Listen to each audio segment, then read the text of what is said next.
let's look at some Easter eggs in Kirby Star Allies. First off, let's look at a very secret screen that most players will never see. Start a new file and make your way into the first level. You'll need to channel your inner games journalist and find a way to die to the tutorial enemies. Once you do, continue to do this until you run out of extra lives. Once this happens, you'll be greeted with the rarest thing in Kirby Star Allies, a game over. For real, this is not an Easter egg, but it might as well be with how many extra lives this game shoves down Kirby's gullet.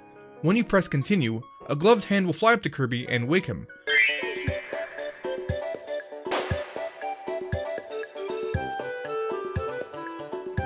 Shoutouts to the Master Hand for saving the day. In this sub-game, The Ultimate Choice, at the highest difficulty of Soul Melter, Kirby dons an evil face while pouring way too much hot sauce on that dish. This is the same face he makes in the highly underrated TV show Kirby Right Back At Ya, where in the episode Frog Wild, Kirby becomes possessed. That's not much, but I'll take any excuse to bring up that TV show. It's at this point I'd like to warn you that I will be spoiling parts of the game. If you're not into that, go play the game and come back. If you're ready for that, then we'll move on to the first hidden Howl Room.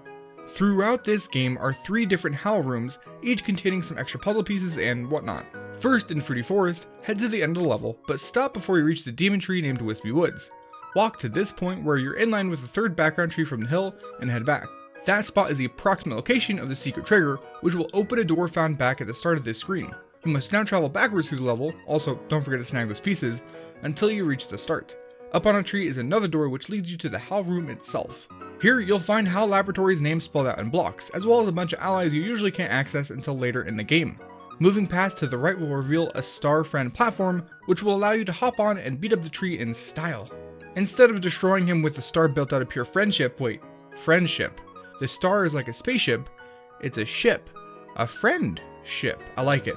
Anyways, you could also burn Wispy Woods if all 4 characters use some kind of fire attack. He should ignite, draining health and ending the fight very quickly. Also, fire or not, if you smack him with a friend heart after he's defeated, but before you lose control of Kirby, he'll perk up and drop loads of rewards down for you.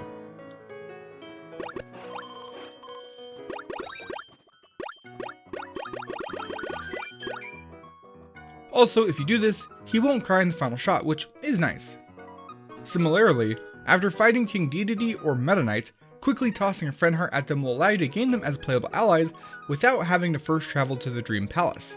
One of Kirby's most iconic abilities is the Stone Power, which transforms Kirby into, well, a stone, which changes shape every use.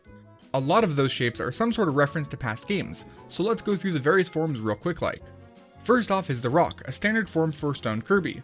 This one's another common statue, Kirby's Victory Pose, or you could add pom-poms in its Cheerleader Kirby. This one's a block that you can find throughout Kirby games, and this one's an empty mech suit, a reference to Kirby Planet Robobot. Here we have a brand new addition to the Stone Kirby statue lineup, which represents the Friend Circle, and this one's a common block that you can find throughout the Mario games.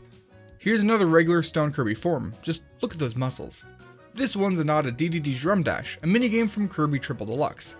This statue is great, because as you can see, it's snowing on Mount Fuji, with an added Box Boy, the titular character from the puzzle platformer that Howl Laboratories released on the 3DS a few years ago.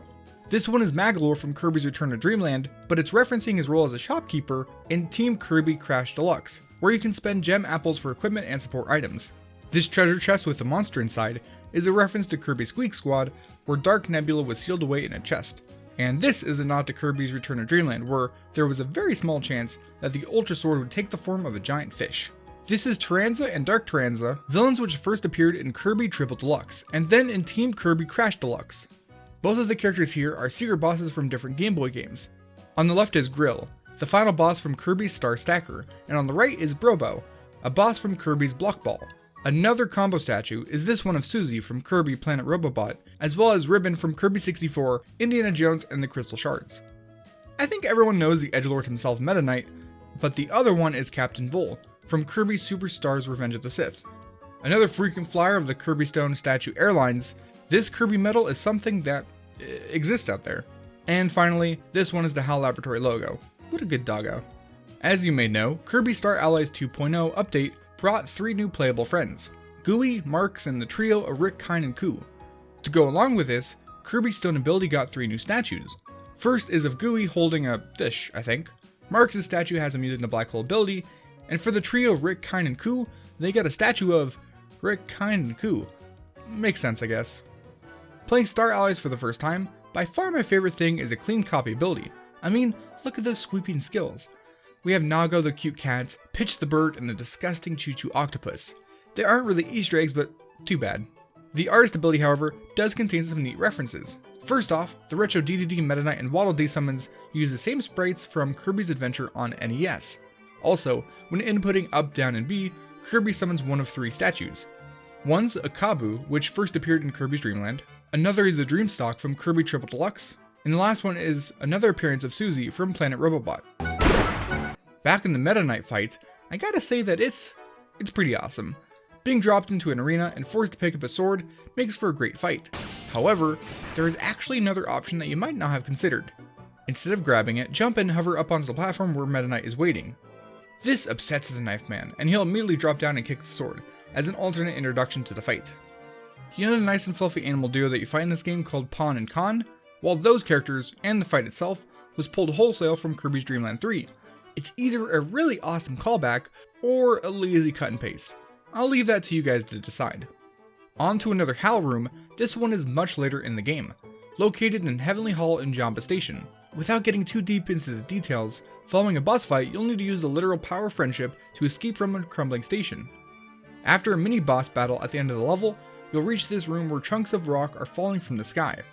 Wait in this room for a few minutes until a doorway appears, floating in the center of the room. Through there you'll find another HAL structure, this one built out of tracks for rotating electrified saw blades, cause you know, it's a kid's game. Heading to the left will immediately end the level. The third and final HAL room is in Jambandra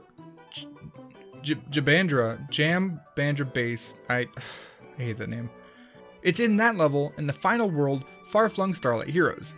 In this level, simply go through it like normal until you reach the golden goalpost, and instead of going through, float up until you see a small yellow star shining through an opening in the background.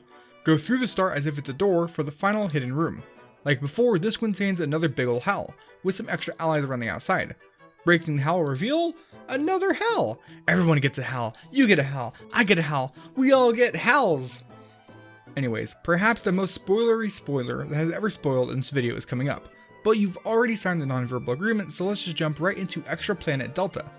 This is the final level of the game, only unlocked after beating the story. By far the longest level in the game, this one will eventually lead Kirby and his pals to this area.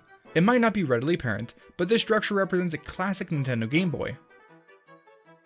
Hop through the doorway into the screen for my favorite blast from the past I've experienced in a long time.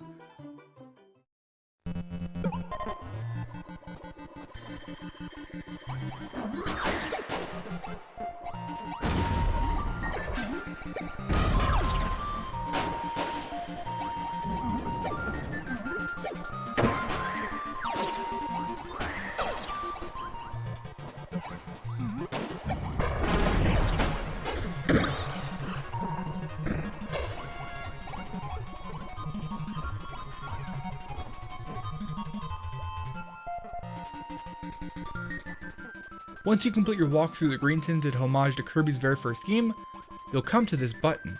Hop on top to reveal a huge statue.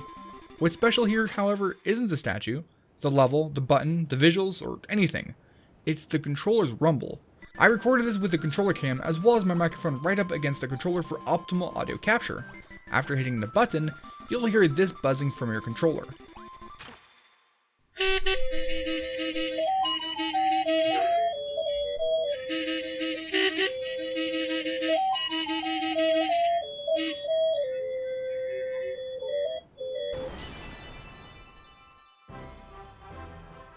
Yeah, that song was done using the Switch's HD Rumble feature built into the controller. I knew the Rumble was amazing, but I didn't realize it was so well refined that they could play our rendition of Kirby's theme from Dreamland on the GameCube just by using the actuators in the controller. Much like how we heart Kirby, I heart that detail, and I hope you heart this video? Anyways, thanks for watching, have a nice day.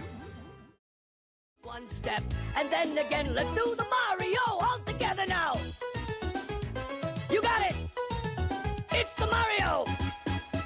Do the Mario! Swing your arms from side to side. Come on, it's time to go! Do the Mario! Take one step, and then again, let's do the Mario all together now! Come on now, just like that! Hello,